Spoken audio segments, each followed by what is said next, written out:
Hi friends, നമസ്കാരം. അപ്പോൾ ഞാനൊരു പുതിയ വീഡിയോ ആയിട്ട് നിങ്ങളുടെ മുമ്പിലേക്ക് വന്നിരിക്കുകയാണ്. അപ്പം ഇന്നത്തെ നമ്മുടെ വീഡിയോ എന്ന് പറഞ്ഞാൽ പുഷപ്സിനെ കുറിച്ചാണ്. നമുക്കറിയാം പുഷപ്സ് എല്ലാ ആൾക്കാർക്കും അറിയാവുന്ന ഒരു വർക്കൗട്ടാണ് പുഷപ്സ് എന്ന് പറയുന്നത്. പുഷപ്സ് നമ്മുടെ ശരീരത്തിന് വളരെയേറെ ഗുണമുള്ള ഒരു വർക്കൗട്ട് തന്നെയാണ്. അത് ഒരുവിധപ്പെട്ട ആൾക്കാരെല്ലാം നമ്മൾ ആരോടൊക്കെ ചോദിച്ചാലും പറയും ഞാൻ പുഷപ്സ് എടുക്കാറുണ്ട് എന്നൊക്കെ പലരും പറയുന്നത് നമ്മൾ കേട്ടിട്ടുണ്ടാവും. പക്ഷേ ഈ പുഷപ്സ് എന്ന് പറയുന്ന വർക്കൗട്ട് നിങ്ങൾ ശരിയായിട്ടുള്ള രീതിയിലാണോ ചെയ്യുന്നത്? നിങ്ങൾ എപ്പോഴെങ്കിലും അതിനെക്കുറിച്ച് ഒന്ന് ശ്രദ്ധിച്ചിട്ടുണ്ടോ? മറ്റേത് വർക്കൗട്ടിനെ പോലെ തന്നെ പുഷപ്സും കറക്റ്റായിട്ടുള്ള രീതിയിലല്ല നമ്മൾ ചെയ്യുന്നതെന്നുണ്ടെങ്കിൽ തീർച്ചയായിട്ടും അത് നമുക്ക് പലവിധ ഇഞ്ചുറീസിനൊക്കെ കാരണമാക്കും. അതിനും ഒരുപാട് പ്രോപ്പർ മെത്തേഡുകളൊക്കെ ഉണ്ട്. ഇതിൽ ഞാൻ സൂചിപ്പിക്കുന്നത് വെച്ച് കഴിഞ്ഞാൽ നമ്മുടെ ബിഗിനേഴ്സ് ആയിട്ടുള്ള ഒരു പുഷപ്പ് പോലും എടുക്കാൻ പറ്റാത്ത കുട്ടികൾക്കൊക്കെ വേണ്ടിയിട്ടുള്ള ഒരു ഗൈഡും കൂടെയാണ്. കാരണം അവർക്കും പല പല ഘട്ടങ്ങൾ കൂടി അവർക്കും പ്രോപ്പറായിട്ടുള്ള പുഷപ്സ് ചെയ്യാനുള്ള ഒരു മാർഗ്ഗം ഞാൻ പറയുന്നുണ്ട്. പിന്നെ പ്രോപ്പറായിട്ട് നമ്മൾ എങ്ങനെ പുഷപ്സ് ചെയ്യാം എന്നതിനെക്കുറിച്ച് ഞാൻ പറയുന്നുണ്ട്. അപ്പം വീഡിയോ ആദ്യം തൊട്ട് അവസാനം വരെ നിങ്ങൾ ശ്രദ്ധാപൂർവ്വം കാണുക. ഓക്കെ ഫ്രണ്ട്സ്, അപ്പം പുഷപ്സ് എന്ന് വെച്ചാൽ നിങ്ങൾക്ക് കറക്റ്റായിട്ട് അറിയാം. നമ്മുടെ ചെസ്റ്റിനെ ടാർഗറ്റ് ചെയ്യുന്ന ഒരു വർക്കൗട്ട് ആണെങ്കിലും അത് നമ്മുടെ ഷോൾഡറിനും ട്രൈസെപ്സിനെയും ഒക്കെ എഫക്റ്റ് ചെയ്യുന്ന ഒരു വർക്കൗട്ട് തന്നെയാണ്. നമ്മുടെ കോർ മസിലിനെ അത് ടാർഗറ്റ് ചെയ്യാറുണ്ട്. അപ്പം അത് വളരെ നല്ലൊരു വർക്കൗട്ടാണ്. അപ്പം നമുക്ക് ഇന്നത്തെ വീഡിയോയിലോട്ട് പോകാം. നിങ്ങൾ എൻ്റെ ചാനൽ ആദ്യമായിട്ടാണ് കാണുന്നതെങ്കിൽ ഒന്ന് സബ്സ്ക്രൈബ് ചെയ്ത് വെക്കുക. ഞാൻ വീട്ടിൽ തന്നെ വർക്കൗട്ട് ചെയ്യുന്ന ആൾക്കാർക്ക് വേണ്ടി മാത്രം ഫോക്കസ് ചെയ്ത് ചെയ്യുന്ന ഒരു ചെറിയൊരു ചാനലാണിത്. നിങ്ങളുടെ എല്ലാവരുടെയും സഹായ സഹകരണങ്ങൾ പ്രതീക്ഷിക്കുന്നു. സബ്സ്ക്രൈബ് ചെയ്യുക, ലൈക്ക് ചെയ്യുക, കമൻറ്റ് ചെയ്യുക. ഓക്കെ ഫ്രണ്ട്സ്, അപ്പോൾ നമുക്ക് വീഡിയോയിലോട്ട് പോകാം. ഹായ്, അപ്പം നമുക്ക് നമ്മുടെ പുഷപ്സ് എങ്ങനെയാണ് ആദ്യം പ്രോപ്പറായ രീതിയിൽ ചെയ്യുന്നതെന്ന് നോക്കാം. അപ്പോൾ ഞാൻ ഈ വീഡിയോയിൽ കൃത്യമായിട്ട് കാണിക്കുന്നുണ്ട് എങ്ങനെയാണ് നമ്മുടെ കൈകൾ വെക്കേണ്ടത്, എങ്ങനെയാണ് നിങ്ങൾ ശ്രദ്ധിച്ച് നോക്കുക. ഓക്കെ ഫ്രണ്ട്സ്, ഇതിപ്പം ഞാനിപ്പോൾ സ്റ്റാർട്ട് ചെയ്യാൻ പോവുകയാണ്. അപ്പം നമ്മുടെ കൈയുടെ അകലം നമ്മുടെ ഷോൾഡർ ലെവലിൽ നിന്നും ഒരു 1-2 ഇഞ്ച് ഒരല്പം വൈഡായിട്ട് വെക്കുക. നമ്മുടെ ഷോൾഡറിൻ്റെ ലെവലിൽ നിന്നും ഒരു അല്പം വൈഡായിട്ട് വെക്കുക. അതാണ് നമ്മുടെ കറക്റ്റ് പുഷപ്പിൻ്റെ പൊസിഷൻ എന്ന് പറയുന്നത്.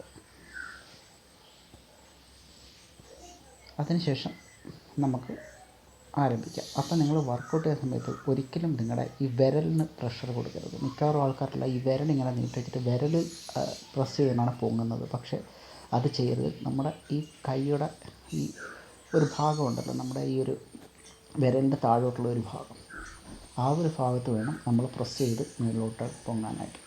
അപ്പം നിങ്ങൾ താഴോട്ട് വരുന്ന സമയത്ത് നിങ്ങൾ കറക്റ്റായിട്ട് ബ്രീത്ത് ഇൻ ചെയ്യുക. മേളിലോട്ട് നിങ്ങൾ പോകുന്ന സമയത്ത് നിങ്ങൾ ബ്രീത്ത് ഔട്ട് ചെയ്യുക. ഓക്കെ ഫ്രണ്ട്സ്, അപ്പോൾ നിങ്ങൾ ഇതേ കണക്കൊന്നും കൈയൊന്നും വെക്കരുത്. എന്ന് വെച്ചാൽ ചില ആൾക്കാരൊക്കെ ഇങ്ങനെ പുഷപ്സ് ചെയ്യുന്ന കാണാം. ഇങ്ങനെ ഒരുമാതിരി കൈയുടെ എൽബോ, പക്ഷേ നിങ്ങളുടെ എൽബോയ്ക്കൊക്കെ നല്ല പരുക്ക് പറ്റും. ഓക്കെ ഫ്രണ്ട്സ്, അപ്പം അടുത്തായിട്ടെന്ന് വെച്ച് കഴിഞ്ഞാൽ നിങ്ങൾ ഇങ്ങനെ ചെയ്യുന്ന ചില ഒരു പുഷപ്പ് ചെയ്യുന്ന ഞാൻ കാണാറുണ്ട്. അതും തെറ്റായിട്ടുള്ള രീതിയാണ്. ഇങ്ങനെ ഈ രീതിയിൽ പുഷപ്പ് ചെയ്യും. അത് ഒരു ഹാഫ് റേഞ്ച് ഓഫ് മോഷനാണ്. എന്ന് വെച്ചാൽ നമുക്ക് ഫുൾ റേഞ്ച് ഓഫ് മോഷനാണ് ആവശ്യം. ചെയ്യുന്ന വർക്കൗട്ട് കൃത്യമായി പ്രോപ്പറായിട്ട് ചെയ്ത് ഏത് മസിലിനാണോ നമ്മൾ ടാർഗറ്റ് ചെയ്യാൻ ഉദ്ദേശിക്കുന്നത് ആ മസിലിനെ ടാർഗറ്റ് ചെയ്യുക. അതിനൊക്കെ തന്നെ കൈ ഒരുപാട് ബാക്കിലോട്ട് കൊണ്ടുപോകരുത്. പുഷപ്പ് ചെയ്യുമ്പം ഒരുപാട് ഫ്രണ്ടിലോട്ടും വെക്കരുത്. നമ്മുടെ ചെസ്റ്റിൻ്റെ ആ ഒരു സെൻറ്റർ ഭാഗം കണ്ടില്ലേ, ആ ഒരു ചെസ്റ്റിൻ്റെ ആ ഒരു ലെവല് ഷോൾഡറിന് ഒരല്പം വൈഡായിട്ട്. ഓക്കെ, അങ്ങനെയാണ് നമ്മൾ വെക്കേണ്ടത്. അങ്ങനെ തന്നെ കാലിൻ്റെ പാദം നമ്മൾ വെക്കുമ്പോൾ ഒരുപാട് ക്ലോസ് ആയിട്ട് വെക്കരുത്. കാലിൻ്റെ പാദം ഒരു 6 ഇഞ്ചെങ്കിലും നമ്മൾ ഗ്യാപ്പ് ഇട്ട് നിർത്തുക.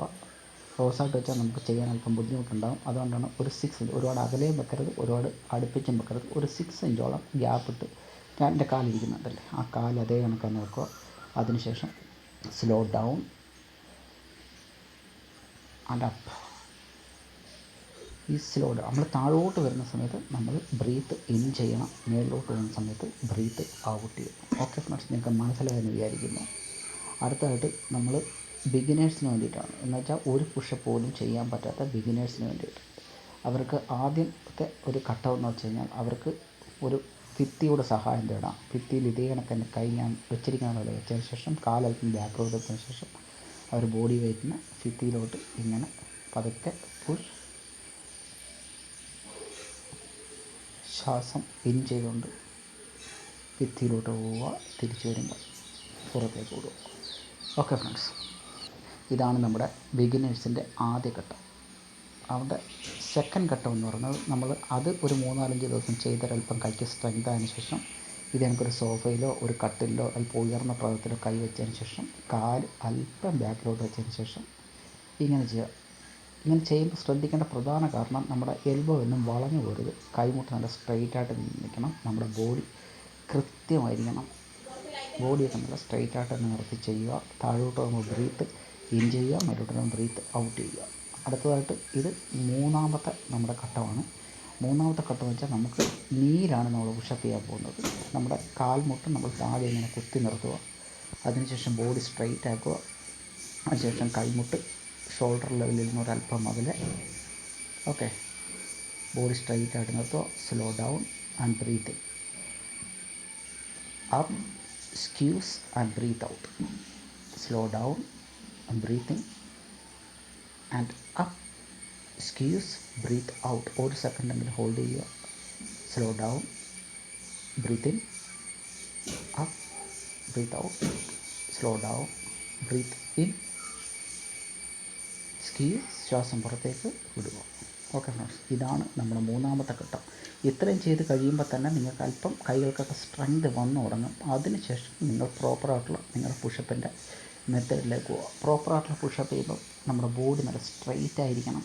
വളഞ്ഞ് കുനിഞ്ഞ് ഒന്നും ചെയ്യരുത്. ബോഡി നല്ല പാരലായിരിക്കണം. എൽബോ കറക്റ്റായിരിക്കണം. കൈകളുടെ അകലം കൃത്യമായിരിക്കണം. താഴോട്ട് വരുമ്പോൾ ബ്രീത്ത് ഇൻ ചെയ്യുക, മേലോട്ട് പോകുമ്പോൾ ബ്രീത്ത് ഔട്ട് ചെയ്യുക. ഓക്കെ ഫ്രണ്ട്സ്, അപ്പം വീഡിയോ നിങ്ങൾക്ക് ഇഷ്ടമായി എന്ന് വരുന്നു. Thank you.